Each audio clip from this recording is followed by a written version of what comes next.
untuk tercurah untuk menebus hidupku, tercurah untuk menebus hidupku.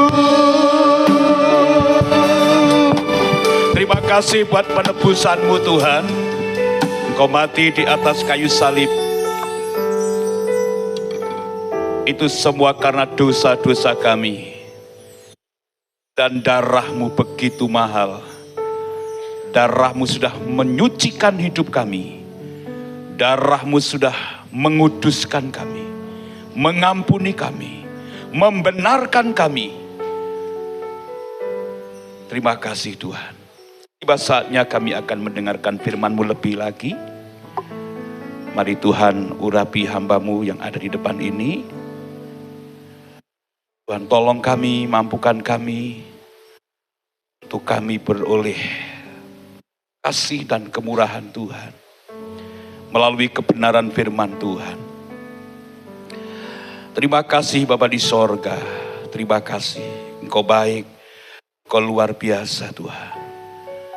Terima kasih Tuhan. Terima kasih Tuhan.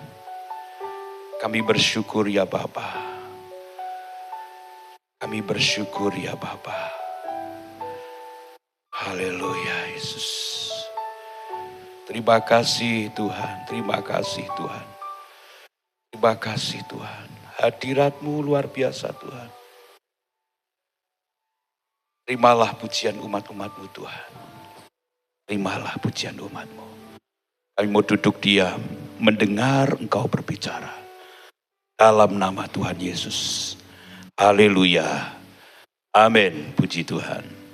Silakan duduk kembali Bapak Ibu.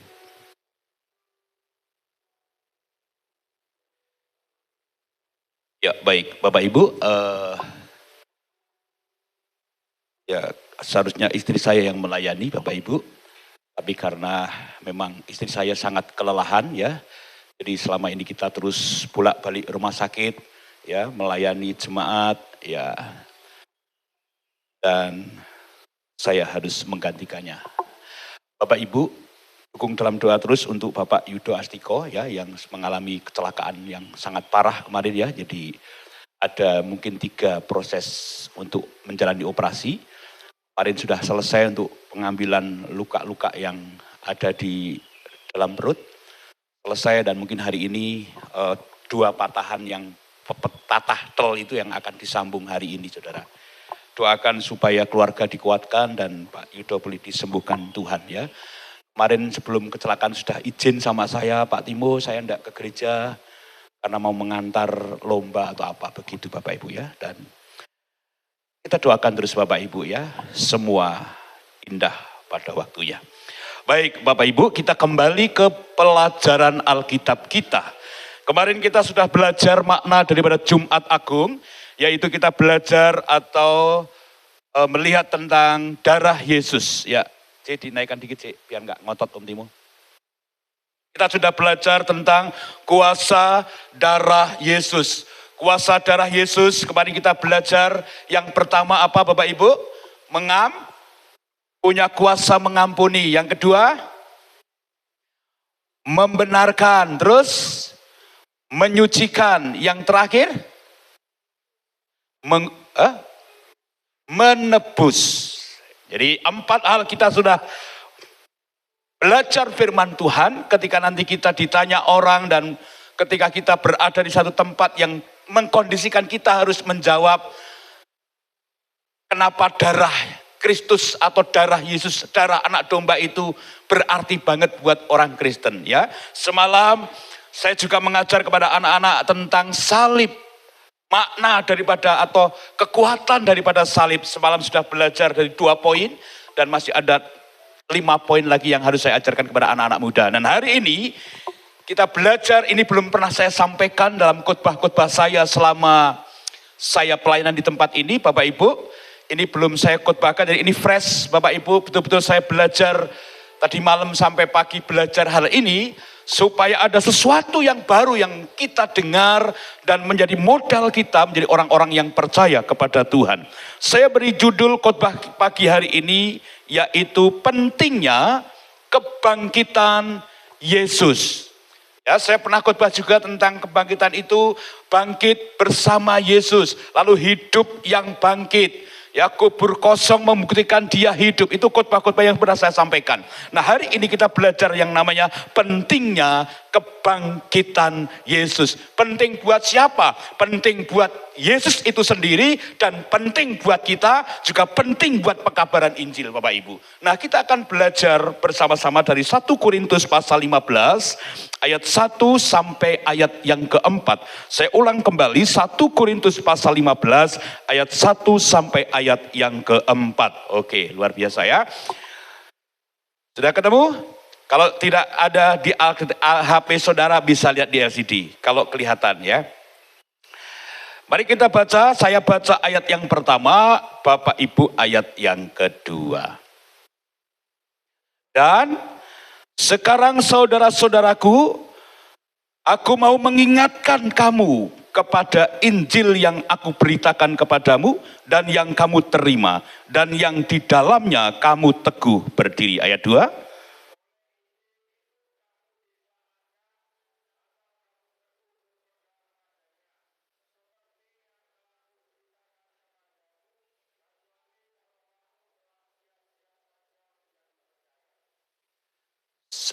Sebab yang sangat penting telah kusampaikan kepadamu, yaitu apa yang telah kuterima sendiri, ialah bahwa Kristus telah mati karena dosa-dosa kita sesuai dengan kitab suci.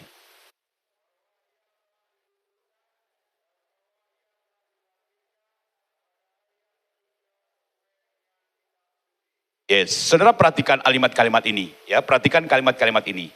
Sesuai nggak dengan judul saya? Ya, judul saya adalah pentingnya kebangkitan Tuhan buat Yesus itu sendiri dan buat kita orang-orang percaya. Perhatikan ayat ini, perhatikan ya. Saya coba pelan-pelan nih. Di pasal 15 ayat 3 berkata begini. Sebab yang sangat penting. Itu saya tebelin karena ini penting. Kalimatnya mengatakan apa? Sebab yang sangat penting telah kusampaikan kepadamu, yaitu apa saudara? Yaitu apa yang telah kuterima sendiri, ialah bahwa Kristus telah mati karena dosa kita. Lalu ayat yang keempat dikatakan bahwa ia telah dikuburkan dan bahwa ia, huruf biru itu berkata apa? Ia telah dibangkitkan pada hari yang ketiga sesuai dengan kitab suci. Kenapa ditulis dengan kata sesuai dengan kitab suci? Karena ada nubuatan tentang kebangkitan Tuhan, lalu ada pernyataan dari Yesus sendiri tentang kebangkitannya di hari yang ketiga, Bapak Ibu. Maka Paulus ini meneruskan kalimat ini, ada tertulis dalam kitab suci. Berarti sudah tertulis bahwa Yesus akan mati dan bangkit di hari yang ketiga. Nah, pentingnya di mana, Bapak Ibu? Yang sangat penting, yang perlu diingat adalah kematiannya dan kebangkitannya. Ini yang sangat penting, yang perlu kita ingat. Yaitu ada kematian, pasti ada kebangkitan, hanya ada di dalam Yesus. Manusia manapun, dia mati, tapi dia tidak pernah bangkit. Bahkan Lazarus mati dibangkitkan, toh dia tetap mati juga. Mas Balio yang sering saya katakan, mati, Bali tetap mati lagi, Bapak Ibu. Tapi Yesus tidak demikian. Dikatakan yang sangat penting, yaitu kematian dan kebangkitannya di hari yang ketiga. Sesuai dengan firman Allah, nubuatan itu digenapi hari yang ketiga, Yesus bangkit. Maka orang Kristen harus percaya bahwa Yesus itu mati dan dia bangkit. Karena kalau tidak percaya, tidak ada kematian dan tidak ada kebangkitan, maka tidak ada orang Kristen hari ini. Kenapa ada orang Kristen? Karena ada kematian, ada kebangkitan. Jadi kesimpulannya, kematian, kebangkitan Tuhan Yesus bagi kita itu sangat penting, Bapak Ibu. Udah lewat klik, kamu perhatikan slide-nya ya. Jadi kematian, kebangkitan Tuhan itu sangat penting. Nah, pertanyaan kita, pentingnya di mana? Karena apa? Karena dunia hari-hari ini, bahkan dari dulu sampai sekarang, banyak apologet, orang-orang pinter, ahli-ahli kitab dari agama-agama yang lain, mereka mencoba untuk mencari, mengkoreksi, bahkan mencari celah, menjatuhkan Tuhan Allah kita. Maka pertanyaan dunia, siapa Yesus? Begitu penting buat orang Kristen. Siapa Yesus? Kalau kita lihat dunia mengatakan apa? Ya, dia menanyakan siapa Yesus. Dikatakan Yesus itu bukan Allah. Betul? Sering mendengar Bapak Ibu?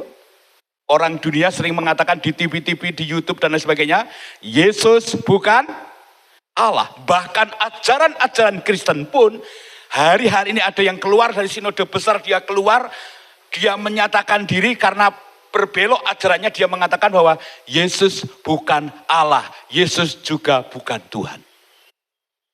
Maka dianggap aliran sesat. Ada yang mengatakan agama lain, saya nggak perlu sebut namanya, mengatakan Yesus hanya nabi atau utusan. Betul? Pernah dengar?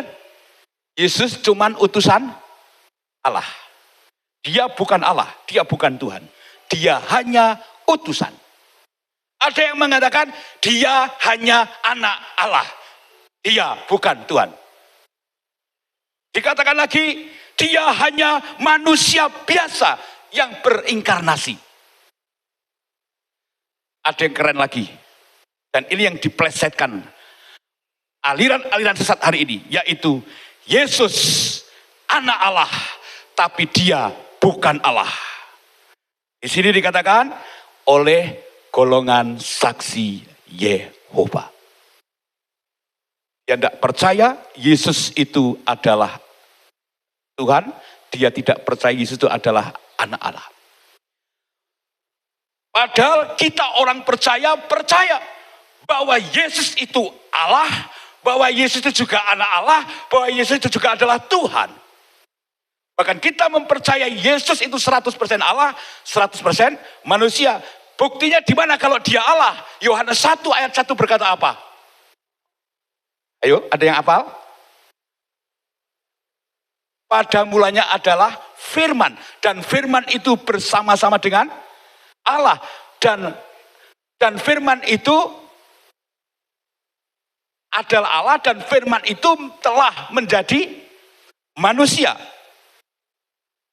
Itu di dalam Yohanes 1 ayat 14. Yohanes 1 sama Yohanes 1 ayat 1, Yohanes 1 ayat 14. Itu ayat sangat klop. Menyatakan dirinya Yesus itu adalah Allah. Dia adalah firman. Maka kita orang percaya melalui kematian dan kebangkitannya, kita harus percaya bahwa Yesus itu juga adalah Allah. Yesus itu juga Tuhan dan juru selamat buat kita. Nah, maka ketika hal itu terjadi, perhatikan Bapak Ibu, maka Yesus mengeklaim, ya, Yesus mengeklaim atau membuat statementnya, ayo Dek, jalan Dek. Oke, yuk kita belajar profesional ya, supaya tidak bilang klik begitu. Lihat di HP, lihat di laptopnya, di laptop, jangan lihat saya ya. Oke, klaim Yesus, ya coba sama di klaim Yesus mana? Ya, klaim Yesus dikatakan,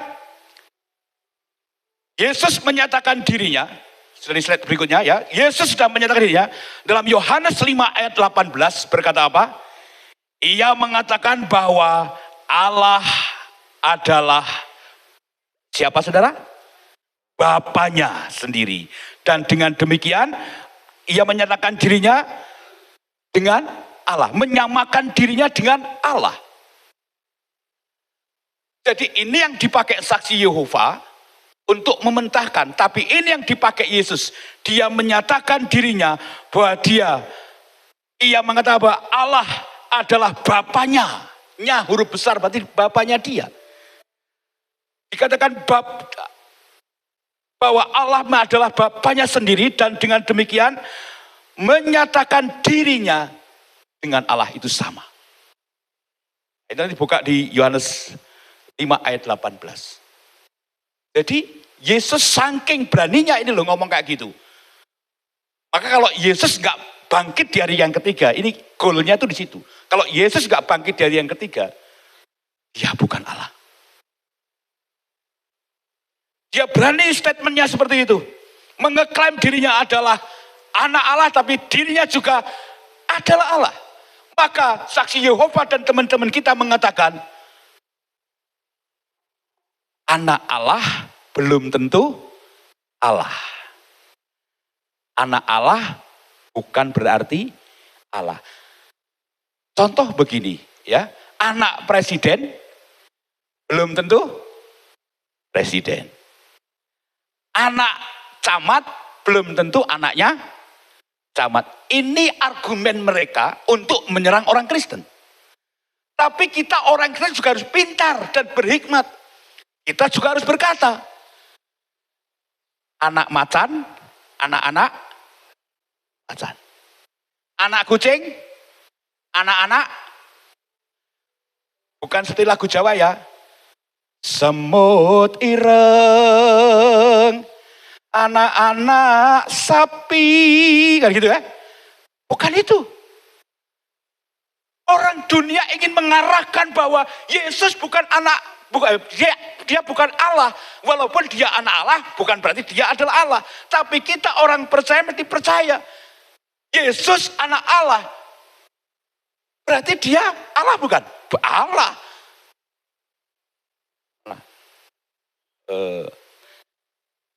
Ini manusia nih. Manusia, bukan setan ini ya. Yang duduk di sini manusia nih. Jodong Guyuto, ini Pak Gideon manusia ya kan. Ini manusia. Anak-anak Didi. Manusia bukan? Anakmu kucing apa menungso? Menungso. Haleluya. Mereka mau berdalih apapun bahwa Yesus bukan Allah. Yesus bukan anak Allah. Apapun. Tapi kita mesti percaya. Anak ya, manusia pasti beranak-anak manusia. Allah punya anak. Pasti namanya ya Allah. Masa Allah anak-anak binatang? Kita harus percaya. Yohanes 10 ayat 30. Aku dan Bapa adalah satu apa dua?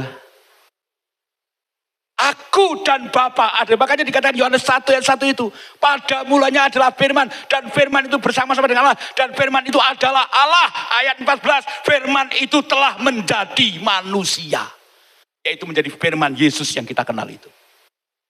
Jadi nggak salah kita menyebut Yesus itu Allah. Ini Yesus sangat berani menyatakan diri bahwa aku dan Bapa satu. Jadi ada statement yang luar biasa, klaim yang luar biasa. Maka pentingnya kebangkitan Tuhan di hari yang ketiga. Markus 2 ayat 10. Dia mengklaim bahwa dirinya punya kuasa. Tetapi supaya kamu tahu bahwa di dunia ini anak manusia berkuasa mengampuni dosa. Kita udah jelaskan kemarin. Kematian Yesus di kayu salib berkuasa mengampuni. Ini yang ngomong siapa? Yesus. Dia menyatakan dia sebagai anak manusia karena dia dilahirkan melalui kelahiran. Anak manusia itu berkuasa mengampuni dosa. Anak-anak muda yang sudah belajar semalam, saya mau tanya, Rachel, kalau kamu lihat salib, kamu lihat apa? Pengampunan.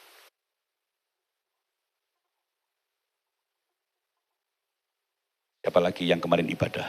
Mbak Dea, begitu lihat salib, kamu lihat apa? Kasih. Itu kita belajar 2 kemarin. Begitu lihat salib, di sana aku dapat ampun dosa. Siapa yang mengampuni? Yesus. Kenapa begitu? Karena ketika dia disalib, dia berkata sama penjahat itu berkata, kamu akan bersama-sama dengan aku di rumah Bapa. Lalu dia berkata kepada orang-orang yang ini, dia ngomong sama Tuhan, Tuhan jangan hukum mereka, tapi ampuni mereka, karena mereka tidak tahu apa yang mereka berbuat. Jadi ketika kita lihat salib, kita lihat pengampunan. Nah, karena ini sesinya bukan bicara salib, sesinya adalah di sesi bahwa saya mau katakan, Yesus, dia adalah Allah. Yuk katakan di Yohanes itu, di Markus itu, yang saya garis huruf merah, 1, 2, 3. Anak manusia berkuasa mengampuni dosa. Ini statementnya Yesus. Ya, terus yang berikutnya itu, yang di Yohanes 10:30 tadi. Katakan, aku dan Bapa adalah satu. Lihat lagi pernyataan Yesus ini. Yang ketiga, punya kuasa memerintah malaikat. Matius 13:41, ini saya ambil di bagian C. Anak manusia akan menyuruh malaikat-malaikatnya. Ayatnya panjang, maka tak jiplak sedikit. Nanti bisa dibaca di ayat 41 di rumah. Yesus berkuasa merintah malaikat. Nabi mana yang punya kuasa merintah malaikat? Halo? Nabi siapa yang bisa memerintah malaikat? Pernah dengar di Alkitab? Hanya Yesus. Nabi mana yang berani menyatakan, aku dan Bapa adalah satu? Pernah lihat? Pernah baca di Alkitab?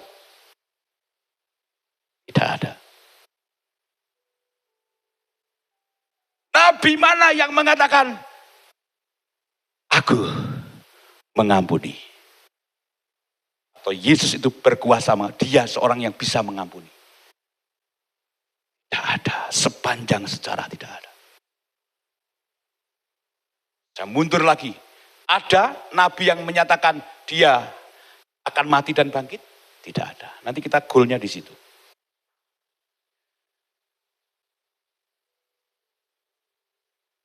Ayat berikutnya, Yohanes 14 ayat 1. Dia juga mengeklaim, menuntut kepercayaan. Dia berkata apa? Janganlah gelisah hatimu. Percayalah kepada Allah. Percayalah juga kepada siapa? Kepada aku, kepada anak manusia. Ini klaim Yesus yang sangat luar biasa. Tapi Bapak Ibu, dari klaim-klaim Yesus di atas, ada klaim yang luar biasa spektakulernya. Ada klaim statement Yesus yang spektakuler. Apa itu spektakuler? Panganan apa itu? Spektakuler itu apa, saudara? Pokoknya yang luar biasa, yang cara Jawa ini ngedap-ngedapi. Statement yang ngedap-ngedapi, klaim yang ngedap-ngedapi, Bapak Ibu. Apa kuwi? Mari kita baca Markus 8:31. Maka pentingnya kebangkitan Tuhan buat Yesus sendiri dan buat kita orang-orang percaya.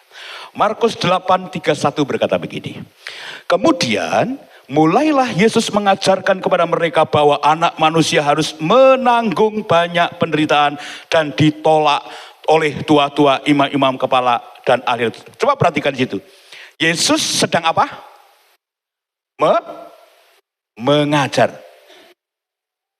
Yesus sedang mengajarkan. Maka pernah nggak jemaat ada yang tak kasih gambar ini? Saya lupa siapa. Boleh angkat tangan yang pernah tak kasih gambar ini? Kan dulu cuma tak kasih semua itu, ada yang disalib, ada yang ketok pintu, ya kan? Ada nggak yang punya gambar ini? Kalau punya, ajarkanlah firman Tuhan kepada keluargamu. Yesus sedang mengajar. Lalu ditolak oleh tua-tua dan ahli-ahli Taurat. Di ayat yang saya garis merah, dia berkata, lalu dibunuh, dan bangkit sesudah 3 hari. Nabi mana, Tuhan mana yang berani ngomong statement ini? Aku akan dibunuh, ya, aku akan dibunuh, tapi sesudah 3 hari aku akan bangkit. Kalau sekarang ada orang ngomong gitu, wong gendeng, betul? Kalau sekarang ada yang ngomong, Pak Timo, aku saiki mati, rapopo. Soalnya telung dino neh, aku bangkit. Wis ngomong ngono wong gendeng berarti. Wis wah. Tapi Yesus ngomong gitu bukan karena Allah. Karena Yesus itu sendiri penggenapan daripada hukum Taurat. Kalau Yesus gak mati dan Yesus gak bangkit di hari ketiga, dia bukan Tuhan, dia bukan Allah, Bapak Ibu. Justru dia punya statement ini, ingin menunjukkan bahwa dia adalah Allah. Maka kalau dia tidak bangkit, tidak ada Kristen. Kalau dia tidak bangkit, dia bukan Allah, Bapak Ibu. Markus 9:31. Ya tadi Markus 8:31, sekarang kita lihat Markus 9:31. Apakah hal yang sama dikatakan Yesus? Sebab ia sedang mengajar murid-muridnya. Kembali ditulis, dia sedang mengajar murid-muridnya.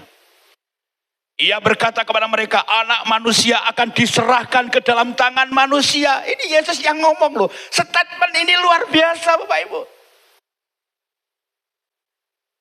Coba ini yang gak ngeh di kepikiran kita ketika baca ayat ini. Ini klaim Yesus, statement Yesus. Dia katakan sebab ia sedang mengajar murid-muridnya. Ia berkata kepada mereka, berkata yang semua yang diajar, anak manusia, dia sedang ngomong dirinya, anak manusia itu dirinya sendiri. Dia ngomong, anak manusia akan diserahkan kepada imam-imam kepala dan ahli-ahli Taurat, dan mereka akan menjatuhi dia hukuman mati, dan mereka akan menyerahkan dia kepada bangsa-bangsa yang tidak mengenal Allah. Di ayat 34 dikatakan, dan ia akan diolok-olok, diludahi, disesah, dan dibunuh, dan sesudah 3 hari ia bangkit. Bukankah ini klaim yang spektakuler? Dia berani ngomong aku akan disiksa. Kenyataannya Yesus disiksa? Disiksa. Dia mengatakan aku akan dibunuh. Yesus dibunuh. Itu apanya? Lambungnya dia mati. Dikatakan dan sesudah 3 hari ia bangkit. Maaf, telung dino kemudian urip meneh mboten. Kita baca di ayat itu dia bangkit lagi. Ini luar biasa sekali saudara. Dari kesimpulannya, Yesus mengeklaim kematiannya, kebangkitannya, dan semua itu digenapi menjawab orang-orang yang mengatakan Yesus bukan Allah. Yesus hanya adalah Allah, hanya anak Allah. Yesus hanya nabi. Semuanya itu gugur karena Yesus di hari yang ketika bangkit. Itu yang disebut hari ini yang namanya ibadah Paskah, memperingati kebangkitan Tuhan. Tapi memperingati kebangkitan Tuhan tidak sah kalau kita tidak memperingati kematian, yaitu Jumat Agung Bapak Ibu. Maka Jumat Agung dan Paskah itu menjadi satu kelengkapan seperti mata uang. Ya, samping kanan dan sisinya, yaitu saling melengkapi. Ada kematian, ada kebangkitan. Disitulah penggenapan dinyatakan melalui Yesus Kristus. Inilah saudara pentingnya Yesus bangkit buat kita. Dan penting buat Yesus sendiri. Dia sedang mengikrarkan, menyatakan dirinya adalah Allah. Karena dia bangkit. Lalu pentingnya buat kita. Ya, sebelum saya bilang pentingnya buat kita, Wahyu 1 ayat 18. Dari Kejadian kita sampai ke kitab Wahyu. Aku telah mati. Ini Yohanes di Pulau Patmos dapat penglihatan dan ketemu dengan Tuhan, dan Tuhan ngomong begini, aku telah mati, namun lihatlah, aku hidup selama-lamanya. Dan aku memegang segala kunci maut dan kerajaan maut. Ini pentingnya kebangkitan Tuhan buat kita. Dia yang memegang apa saudara? Kunci kerajaan maut. Dia yang memegang kunci kerajaan sorga. Dia berkuasa atas hidup kita semua. Maka kalau nyawanya diberikan, kuasa kebangkitannya dinyatakan, saya percaya di dalam Yesus. Yuk sudah closing.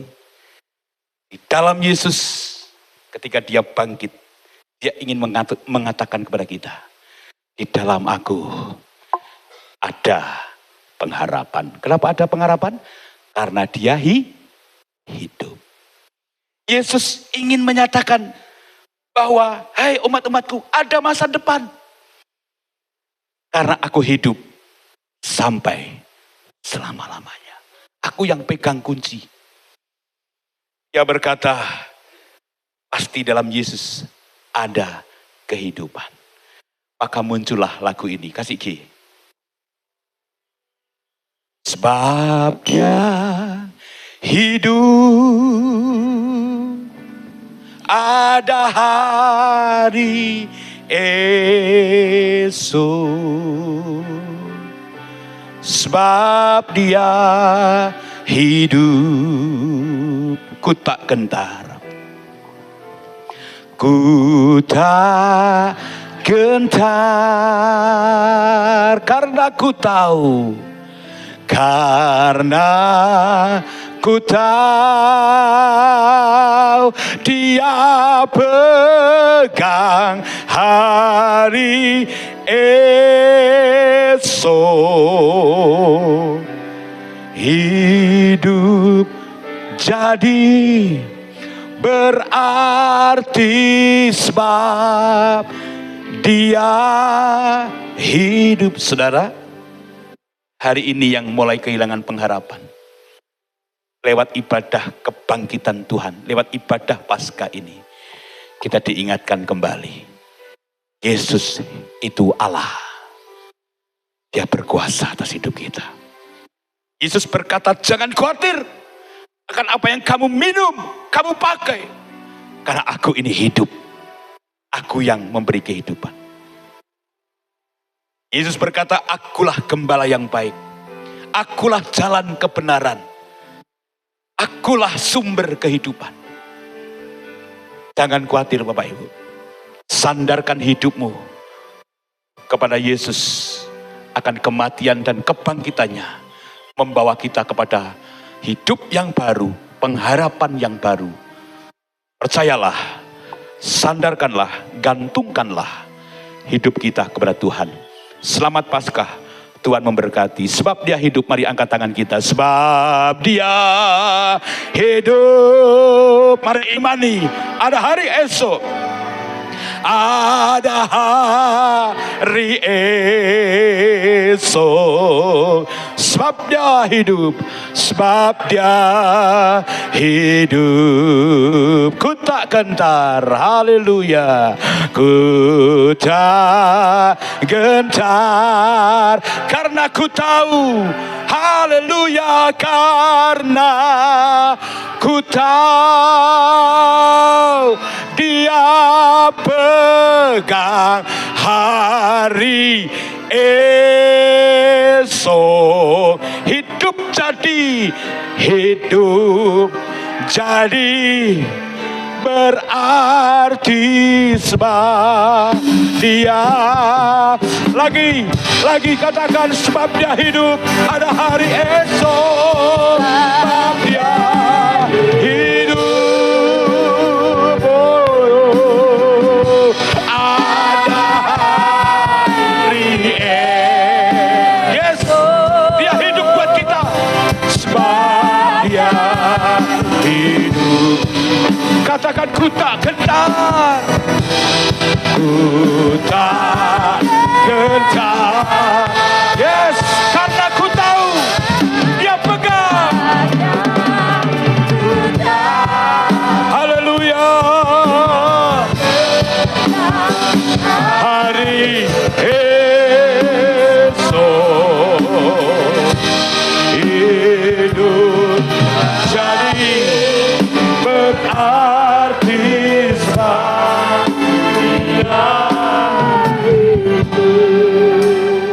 Mari kita berdoa. Lihat salib itu. Di sana ada ampun dosa. Karena Yesus Allah, Dia sanggup mengampuni dosa kita. Lihat kubur yang kosong.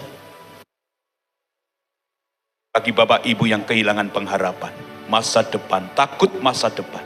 Lihat kubur yang kosong.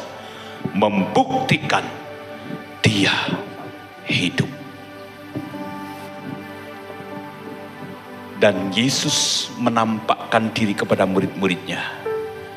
Dia berkata, masihkah atau punyakah engkau lauk pauk? Murid berkata, tidak punya. Yesus menyediakan ikan bakar dan roti. Itu bicara kehidupan. Di dalam Yesus ada kehidupan. Karena Yesus hidup buat kita semua. Mari renungkan sejenak. Renungkan saudara. Bapa, ketika kami merayakan kebangkitan Tuhan ini, yakinlah kami Tuhan. Yakinkanlah kami bahwa Engkau bangkit bagi kami. Supaya hidup kami bangkit, ekonomi kami bangkit, kehidupan kami bangkit. Kami yang lemah dikuatkan, yang susah dihiburkan, yang kehilangan pengharapan punya keyakinan yang kokoh. Sebab Yesus hidup. Terima kasih Tuhan. Kami bersyukur buat firman-Mu. Meteraikan dalam hati anak-anak-Mu yang mendengarkan secara langsung di gereja ini, bahkan yang melalui YouTube kami.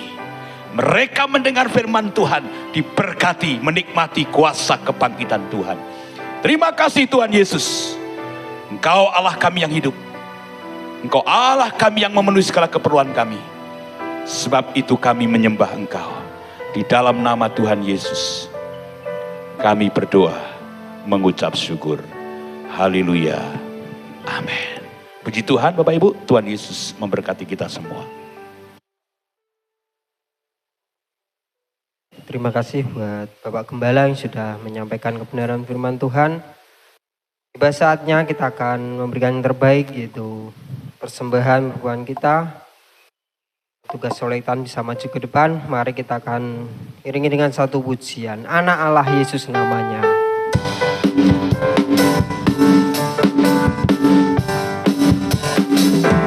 Anak Allah